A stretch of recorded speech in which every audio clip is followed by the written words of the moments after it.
Good morning and welcome back to your channel Swayam learning point. और मैं हूं आपका लर्निंग फ्रेंड सुभाष गायकवाड़। बच्चे लोग, आज तक अभी हमने देखा है मेटल्स का एक्सट्रैक्शन किया, मेटल का रिडक्शन किया, मेटल को रिफाइन किया, तो भी क्या होता है, इस प्रकार मेटल की हालत होती है। जैसे ये आयरन आप देख रहे हो, क्या हो रहा है, उसके ऊपर पूरा जंग चढ़ गया है।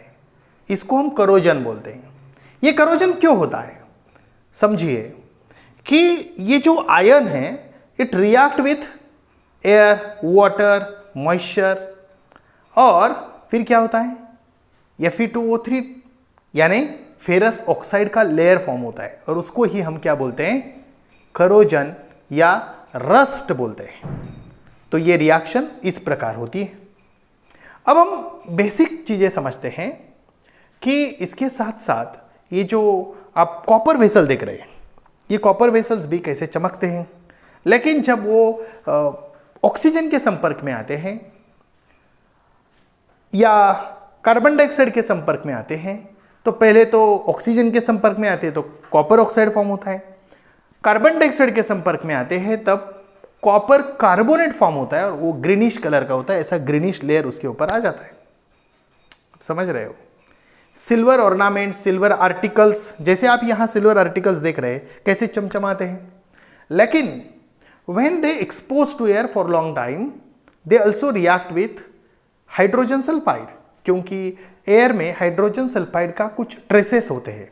Means air contains some traces of hydrogen sulphide, and when that hydrogen sulphide react with silver to form silver sulphide which is black colour. समझ रहे हो? और वैसे ही एल्यूमिनियम के जितने भी यूटेंसिल्स हैं, इस प्रकार के एल्यूमिनियम के यूटेंसिल्स होते हैं, ये यूटेंसिल्स भी किसके साथ रिएक्ट होते हैं, ऑक्सीजन के साथ रिएक्ट होते हैं, और एल्यूमिनियम ऑक्साइड का ब्लैक कलर का लेयर उनके ऊपर भी फॉर्म हो जाता है। इसके कारण वो इस प्रकार डल हो जाते हैं। समझ रहे हो? That's great. ओके, अब ये जो मेटल है, इस मेटल के ऊपर एक छोटा सा क्वेश्चन भी आ जाता है, जैसे कि why silver article turns black. तो मैंने आपको ऑलरेडी पहले ही बता चुका हूं कि एटमॉस्फेयर में क्या होता है, हाइड्रोजन सल्फाइड के ट्रेसेस होते हैं, यानी hydrogen, atmosphere contains hydrogen sulphide, और सिल्वर जो है it react with hydrogen sulphide to form silver sulphide. जैसे कि यह रिएक्शन हो रही है, Ag plus H2S, it gives Ags plus H2, and therefore silver article turns black when exposed to air। आया समझ में? गुड। अब इसका क्या करें? तो इसके लिए ये करोजन का प्रिवेंशन करना हमारी जिम्मेदारी है, क्योंकि वो जो मेटल्स है हम हमारे बहुत सारे चीज़ों में इस्तेमाल करते हैं, जैसे हम विंडोज या डोर्स के ग्रिल्स बनाते हैं।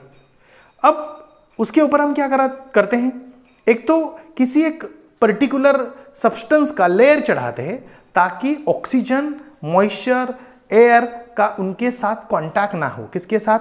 मेटल के साथ। एक बात है, means to avoid the contact between the metal like iron और सिल्वर और copper with the atmospheric air, moisture etcetera.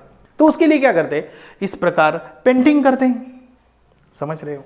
दूसरा क्या करते हैं, उसके ऊपर ऑयलिंग करते हैं। जो स्पेशली जो मूवेबल पार्ट्स होते हैं वहाँ ऑयलिंग की जाती है, जैसे मशीन्स के पार्ट है, ठीक है, और ग्रीस भी लगाया जाता है। जैसे बियरिंग में आप देख रहे हैं, ये बेरिंग आप देख रहे हैं, इसमें कैसे ग्रीस लगाया हुआ है to avoid the corrosion, and it helps to move it smoothly. Okay, ये लुब्रिकेशन का भी काम करता है ग्रीस, ठीक है, और वार्निश भी की जाती है इस प्रकार। समझ रहे हो? लेकिन इसके अलावा भी कुछ ऐसे स्टेप्स हैं, जैसे गैल्वेनाइजिंग। ये गैल्वेनाइजिंग क्या है, इसमें झिंक का लेयर देते हैं। किसके ऊपर? आयरन के ऊपर। जैसे इस प्रकार के आयरन नेल आपने देखे होंगे, कैसे ये झिंक कोटेड आयरन नेल है, मतलब गैल्वेनाइज्ड आयरन नेल। आपने कभी जीआई पाइप सुना होगा? क्या है ये? गैल्वेनाइज्ड पाइप ही होता है। तो ये गैल्वेनाइजिंग प्रोसेस कैसी होती है मैं आपको समझा रहा हूं, ध्यान से देखिए। यहां देखिए, सबसे पहली स्टेप है, ये जो कंटेनर है नीचे का, उसमें क्या है, कॉस्टिक सब्सटेंस है, यानी कॉस्टिक सोडा हम बोल सकते हैं या अल्कलाइन सब्सटेंस बोल सकते हैं। और उसमें हम क्या डिप कर रहे हैं, ये आयरन मेटल डिप कर रहे हैं, यानी उसको पहले कॉस्टिक क्लीनिंग बोलते हैं। ये क्यों करना पड़ता है, क्योंकि उसके ऊपर जो भी रस्ट वगैरह है, ऑक्साइड है, उसको क्लीन कर दें। फिर उसके बाद सेकंड जो कंटेनर है उसमें रिंसिंग के लिए यानी वाटर में उसको धो देते हैं। ये हो गया।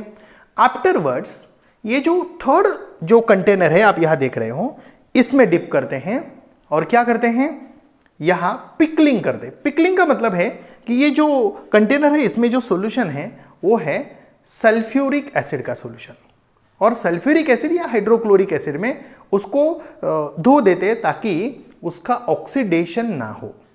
क्या ना हो, ऑक्सीडेशन ना हो। ओके, और फिर उसके बाद उसको क्या करते हैं, फिर धो देते हैं रिंसिंग में। ठीक है, और मतलब अगली स्टेप में फिर जब हम फिफ्थ स्टेप में उसको डालते हैं फ्लक्स सॉल्यूशन में, और यहां क्या करते हैं, यहां जो सॉल्यूशन होता है ना वो होता है अमोनियम क्लोराइड या जिंक क्लोराइड। समझ रहे हो? तो इससे क्या होता है कि उसके ऊपर एक ऐसा लेयर दिया जाता है ताकि उसका ऑक्सीडेशन ना हो। फिर उसको ड्राइंग के लिए रखा जाता है, हॉट ड्राइंग बोलते हैं उसको।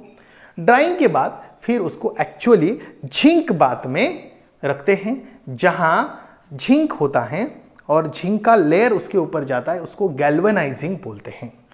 फिर उसको कूलिंग के लिए रखा जाता है और फाइनली उसका इंस्पेक्शन किया जाता है। तो इसी प्रकार ये गैल्वेनाइजिंग प्रोसेस होती है। समझ आ गया गैल्वेनाइजिंग प्रोसेस? ये कंप्लीट प्रोसेस आपके सामने आप यहां देख रहे हो। ठीक है, तो ध्यान से समझिए, ये मेथड जो है इसमें क्या करते हैं, जिंक का लेयर देते हैं किसके ऊपर, आयरन के ऊपर, to prevent the corrosion of iron और स्टील। और जैसे आप यहां शाइनिंग नेल्स देख रहे हो जो मैंने पहले ही आपको बता दिए हैं। यस, तो इन this method corrosion of zinc occurs first, क्योंकि आपको पता है कि मैंने आपको रिएक्टिविटी सीरीज बताई थी, जैसे इस प्रकार की क्या बताई थी, पोना लेका माला झंपे टी लीकू मसी को, झंपे याद करो, जिंक एंड फेरस, यानी जिंक पहले रिएक्ट होता है एटमॉस्फेयर के साथ, यानी पहले जिंक का करोजन होता है और बाद में आयन का करोजन होता है।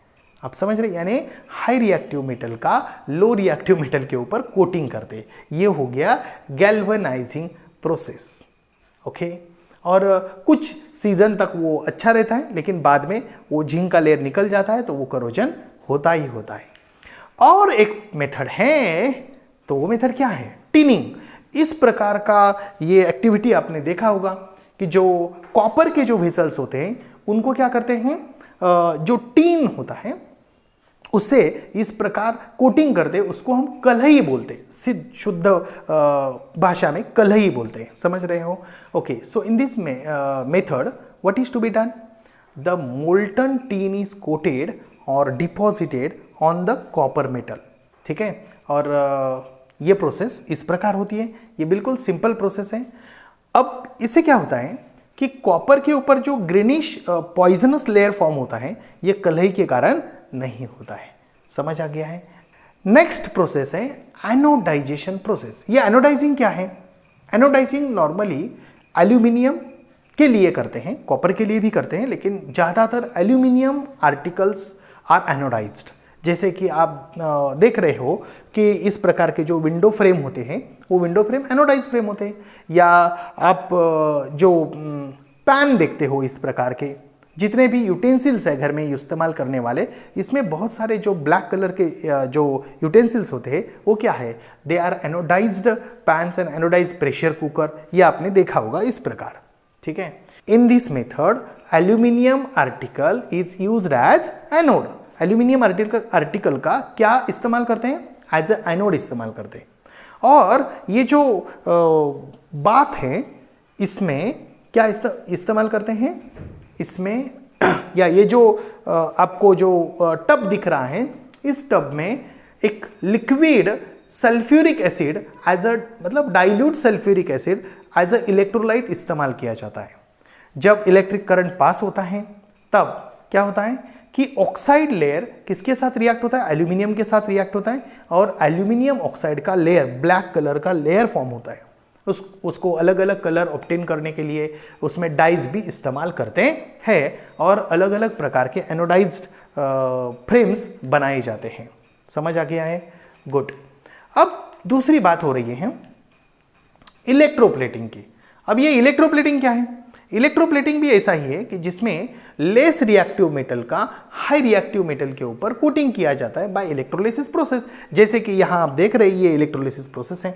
इसमें क्या है कि एक सिल्वर जो प्लेट है it is used as anode, और जो स्पून है नॉर्मली वो स्पून किसका है? स्टील का है, it is used as a cathode. और नीचे सिल्वर सल्फेट का क्या है? सॉल्यूशन है। When the electric current या सिल्वर नाइट्रेट का भी हो सकता है, when electric current is allowed to pass through it, the silver is deposited on cathode as positive ion deposited at the cathode। और इससे क्या होता है कि जो स्पून है वो सिल्वर बन जाता है। वैसे ही गोल्ड प्लेटेड स्पून या ज्वेलरी आपने देखा होगा, गोल्ड प्लेटेड जितने भी आर्टिकल्स होते हैं ये इसी प्रकार बनाए जाते हैं बाय इलेक्ट्रोप्लेटिंग मेथड। और इसके अलावा और एक मेथड इस्तेमाल की जाती है, उसका नाम है alloying. What that alloying means कि it's a homogeneous mixture of 2 or more metals and non metals in a definite proportion. समझ रहे हो? जैसे कि ब्रास है, ब्रॉन्ज है, स्टेनलेस स्टील है, जैसे आप यहां देख रहे हो। और जिस पर्टिकुलर अलॉय में मर्क्यूरी एक सब्सटेंस होता है उसको हम क्या बोलते हैं? अमालगम बोलते हैं। अब जरा ध्यान से देखिए ये प्रोसेस कैसे करते हैं। जैसे यहाँ एक क्या होता है? एक मोल्ड होता है और सभी जितने सब्सटेंसेस हमें क्या करने हैं उसमें ऐड करने हैं, वो सब क्या मतलब मेटल्स ऐड करने हैं, वो सभी मेटल्स मोल्टन स्टेट में होते हैं और उनको इकट्ठा एक साथ उसमें डाला जाता है और फिर उसका मोल्ड बना के वो अलॉय बनता है। समझ रहे हो? ये इतनी सिंपल प्रोसेस है। तो मुझे उम्मीद है कि आपको ये चैप्टर बिल्कुल अच्छी तरीके से समझ में आया होगा। So thanks for watching and liking, subscribing and helping others by sharing. So thanks and very important steps. We started live classes. If you want to inquire about live classes, just go in description box. Our number is there, WhatsApp number is there. We have test series and all those stuffs which will help you. So please find in description box. Bye.